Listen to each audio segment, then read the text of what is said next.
Hello everyone, this is our semester project roleplay or the semester project part 2 for the Culture and Diversity course. We are the group number 3 and the members of our group are Brita Connor, Christian Tejes, Isabel Hills, Paola Moreno, and Luis Castillo. We decided to do a slide presentation, but also a roleplay. So we wrote a script and recorded our voices and attached them to the presentation that represents the situation and the solution of the problem. So Brita Connor will be teacher Brita, Christian Tejes will be Billy, Isabel Hills the principal, Paola the psychologist, and Luis Castillo, Ted, and the narrator. I hope you enjoy the presentation. Act 1.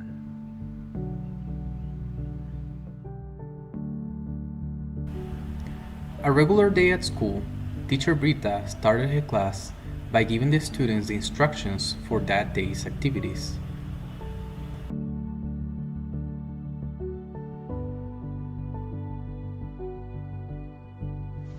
Okay guys, welcome to class. Today we're going to create a play. In groups of 4, you have to choose a topic and create your play and practice the lines. Then we will have a break. After that, we will brainstorm the set design for the play. Let's begin. Billy, one of the students, approached his friend Ted and said, "Hey Ted, I want you to be more expressive, or are you pregnant? My mom is coming to see the play. Are your parents coming? Are you freaking because of the parents?" Being a child with a special condition, Ted remained silent, staring at the door. That scared Billy, who answered, "Stupid, I don't want you to bother me. I am not afraid of anything. I don't want to participate in this activity."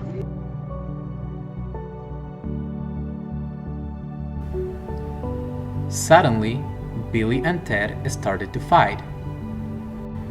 Teacher Brita quickly approached the kids to intervene in the situation. Ted and Billy, calm down please. What happened? I think we need to go to the principal's office.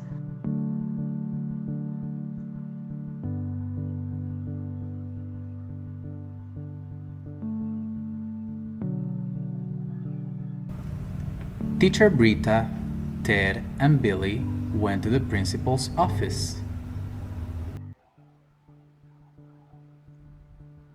What brings you in here this morning, my dears? During a group activity, Billy and Ted started to fight, interrupting the activity for the rest of the class.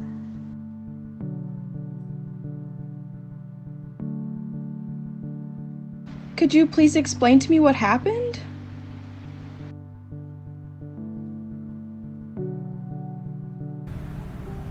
Billy and Ted started to cry.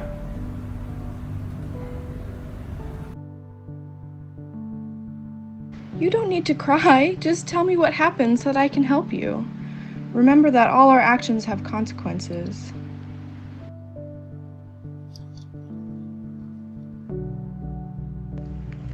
We were working in a play and Ted was not participating. I asked him to be more expressive. You call me stupid. Is that true, Billy?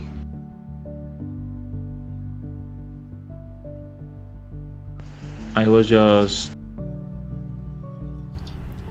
He wouldn't stop bothering.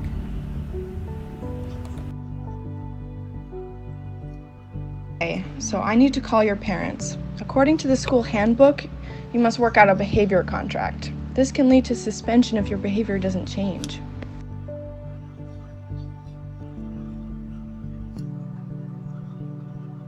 Britta, if you would fill out the behavior contract, I can talk to their parents. If the behavior contract doesn't work, the suspension period will last 1 week. They will not receive any work from their teachers, and they cannot present any homework. It is going to affect their academic performance. Additionally, I think we should involve the school psychologist.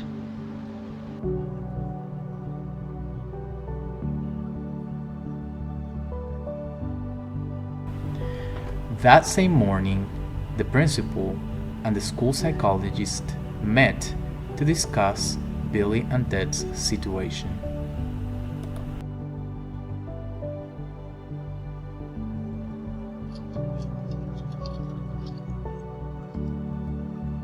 Hey Paola, I've been thinking about what happened with Bill and Ted.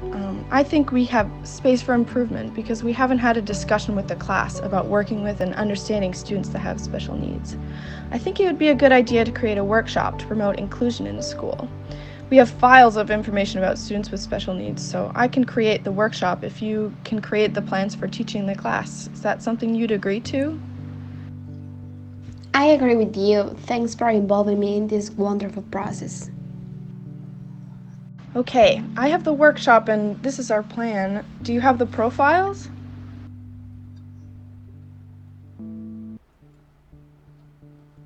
Yes, I do. I have included some recommendations on how to work with them in class, and also I will socialize it with each teacher involved in the process with the students. Okay, so let's meet with the teachers and I'll let them know when we are going to visit their classes. Thanks for all your help and support. I know this is going to benefit all of us in the long run. Regarding Bill and Ted, Britta has come up with a behavior plan for Billy to help him in his interactions with others. I plan to check in with the parents and the teachers to see how this plan works for Billy. Thanks.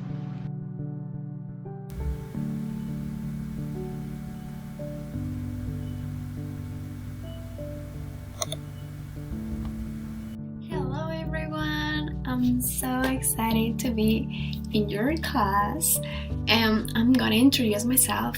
Some of you know me, but I'm gonna do it again, okay? My name is Pana Moreno and I am the psychologist. So can you imagine or do you have an idea what is a psychologist here? Well, I would like to talk about a big and a wonderful topic, and this topic is going to help us to change the world. So here it is. So as you can see in the title, it says disabilities. Do you have any idea of what is disabilities? I put some pictures so we can have an idea of what it is, but if we don't worry, it's okay. So I'm gonna start, okay? The famous question.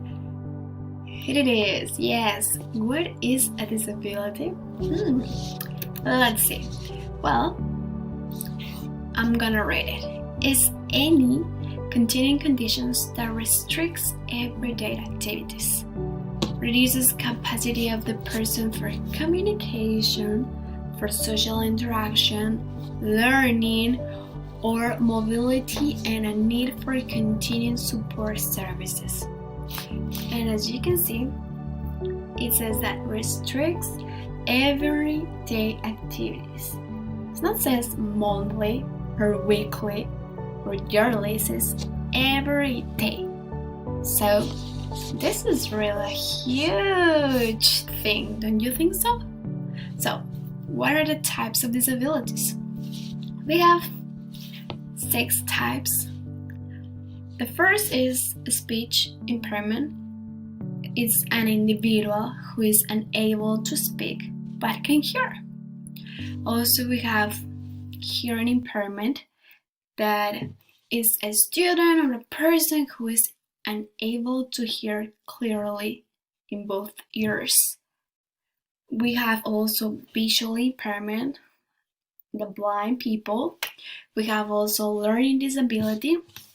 Is someone who is not on the same level of his or her biological age, such as slow learner. Okay? We have mental disabilities, that is someone who suffers from severe mental disability and is definitely undergone treatment or diagnosed as such for at least 2 years by a psychiatrist. So we have the last, physical disability. As you can see in the pic, is usually someone who can walk by herself or himself. So I don't want to talk like a lot about this, like this is the concept, this is what it is, but I want that you can understand what I'm trying to say. Here in the world, not only in the class, there are many different and wonderful people. All of us is different. I have my hair in this color, but some of you have another type of color. And is that bad? Of course it is not. It's because we are different. Imagine that can be 2 of myself or 3 of myself or 1,000 of Paolas. That will be really weird. I feel that the difference between all of us is wonderful because we are unique. Don't you want to be unique? Of course we want to be unique. So please, I want that you can understand that. All of us are unique. Different but unique. And that is really a good thing. It's not a bad thing, it's a good thing. Okay? So next. We have some hearing impairment, as I said before, is that people who can listen very well. But I want that you can pay attention what we can do to help our classmates, to help our friends who can hear very well.